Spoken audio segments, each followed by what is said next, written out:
times the liberal arts being all my studies. The government I cast upon my brother, and from my training, in transport and wrath and secret studies. Thy false uncle, dost thou attend me? What people? Oh, good madam, I do. I pray thee, mark with me. I, thus neglecting worldly ends, all dedicated to the closeness and bettering of my mind. In my false brother awaked an evil nature, and my trust was, like a good parent, did beget of him falsehood, which indeed, and my trust was, had no limit. To credit his own lie, he did believe he was indeed the Duke out of the substitution, and the executing of the outward face of royalty was all prerogative. Hence, his ambition growing, dost thou hear? Your tale was pure deafness. To have no screen between this parking place and he me further forth, he will be absolutely alarmed. Me, poor woman, my library was too large enough. Of temporal royalties, he thinks me now incapable. Confederate, so driving was for sway, with the king of Naples, to give him annual tribute, do him homage, subject his coronet to his crown, bend the dukedom, yes, and bow, form a last, most ignoble student. Oh, the heavens! Mark the condition of the event, and tell me this might be your brother. I should tend to think but nobly of my grandmother. Good wombs have borne bad sons. Now, the condition. This king of Naples, being an enemy to me inveterate, hearkens unto my brother's suit, which was, that he, in lieu of the premises of homage, and how much tribute I know not, should extirpate me and mine out of the dukedom, and confer fair Milan with all the honors upon my brother. Whereon the treacherous army levied, one midnight, fated for the purpose, St. Antonio opened the gates of Milan, and in the dead of darkness, the ministers fated for the purpose hurried them, me and thy kind self. Alas, for pity! I'll remembering how I cried out then, will cry it over again, with the head that rings my eyes to it. Wherefore did they not that hour destroy us? Well demanded, George. My tale provokes that question. Here, they durst not. So dear was the love my people bore for me. Nor spent in few, they hurried us aboard a bark, bore us some leagues to the sea, and prepared for us the rotten carcass of a left. Not rigged, nor tackle, sail, nor mast, the very rascals seemed to be misplaced. There then hoist us, to cry to the sea which bore to us, to sigh to the winds, whose pity, sang back again, did us but love and wrong. Alas, what trouble was I then to?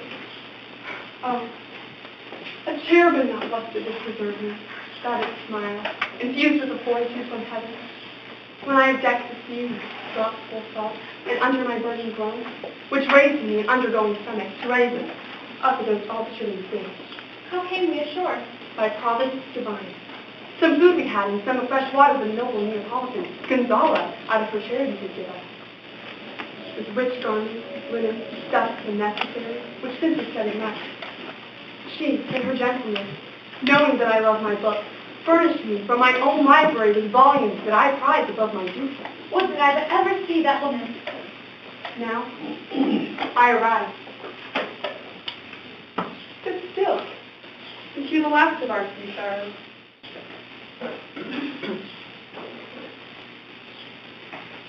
Here on this island we arrive, and here have I, thy schoolmaster, made thee more profit than other princesses can, who have time for vainer hours, and tutors not so careful. Heavens thank you for it.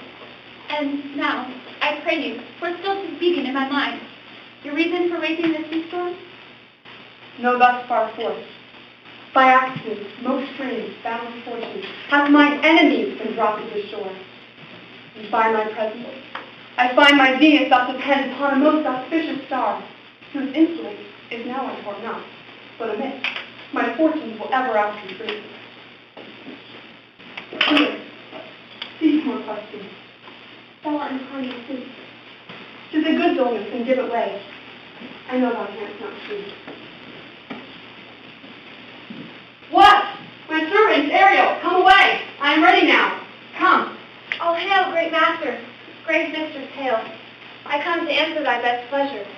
Be it to fly, to swim, to dive into the fire, to ride on the curled clouds, Ariel in all her qualities. Hast thou performed the point of Tempest that I think thee? To every article. I boarded the king's ship. Now in the beach, now in the waist, in every cabin I flamed amazement. Sometime I divine and burn in many places. The yards, the bowsprit, the topmasts, would I flame distinctly, then meet and join those lightnings. My great spirit, who was so firm, so constant, but this coil would not infect her company? Not a soul was felt the fevers in that and played some tricks of desperation. All but the mariners plunged into the foaming brine and quit the vessel.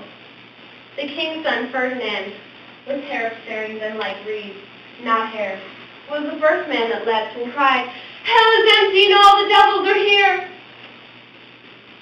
But Ariel, was this not my shore? Close by, my master. But are the Ariel safe? Not a hair perished. On their sustaining garments not a blemish, but fresher than before. And as thou badest me, in troops have I dispersed them about the isle. The king's son have I landed by himself, whom I left cooling of the air to the side, and odd angles of the isle, and sitting, his arms in his stab knot. Of the king's ship, the mariners. They have now disposed of all the rest of them. They clean the harbor of the king's ship, where one Stebbins calls me up at midnight to fetch stew from the Silvex Bermude. And for the rest of the fleet which I dispersed, they have all met up again, and are upon the Mediterranean float bound sadly home for Naples. Supposing that they saw the great king's ship wrecked, and his great person perish. Ariel, thy charge exactly is performed, but there's still more work to do. What is the time of the day?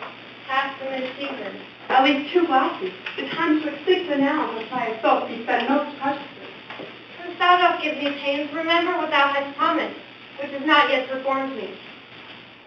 How now, Rudy? What is it thou canst demand? My liberty. Before the time be out, no more. I prithee, remember I have done thee worthy service, told thee no lies, made thee no mistaking, served without grudge or grumbling. Thou did promise to bait me a full year. Dost thou forget from what a torment I have thee? No. Thou dost. No, madam, I do not. Thou liest, malignant queen. Dost thou forget the damned witch cigarette, who with age and envy was grown into a truth? Hast thou forgot her? No, madam. Thou dost. Where was she born? Speak, tell me. In Argier. Oh, was she so? I must once in a month recount what thou hast been, which thou forgettest. This damned witch cigarette, from Argier thou knowest, was banished. For one thing she did, they would not take her life. Is not this true? Yes, madam.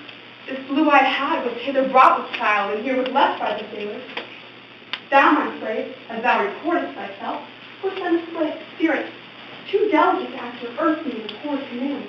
Refusing her grand heft, she did confine thee into a cloven time, within which imprisoned thou didst remain a dozen years, within which space she died in Lexington, where thou didst vent thy groans as fast as Millvale strikes. Then was the silence, save for the sun she lived here, a freckle-welt, high-born, not honored with a human shape.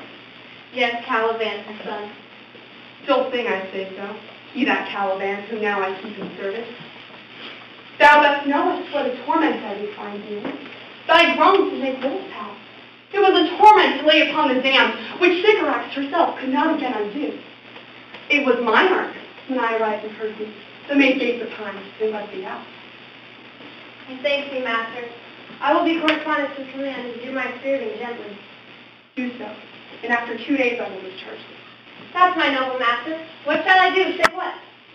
Go make thyself like an nymph of the sea. Be subject to no sight but thine and mine, invisible to every eyeball else. Go, take the shape, and hither comest. Go, hence with diligence. Awake, your heart, awake. Thou hast slept well. Awake. The strangeness of your story, for heaven's sake. Shake it off. We'll visit Caliban, my slave, who never yields us kind answers. To the villain, madam, I do not love to look on. But as this, we cannot miss him.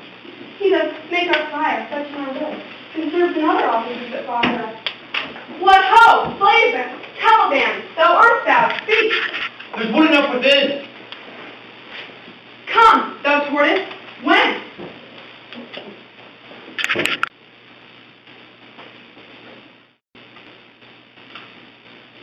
Fine apparition, my queen. Hark what else thou shalt hear. My lady, it shall be done. Thou poisonous slave, got by the devil himself upon the wicked dam, come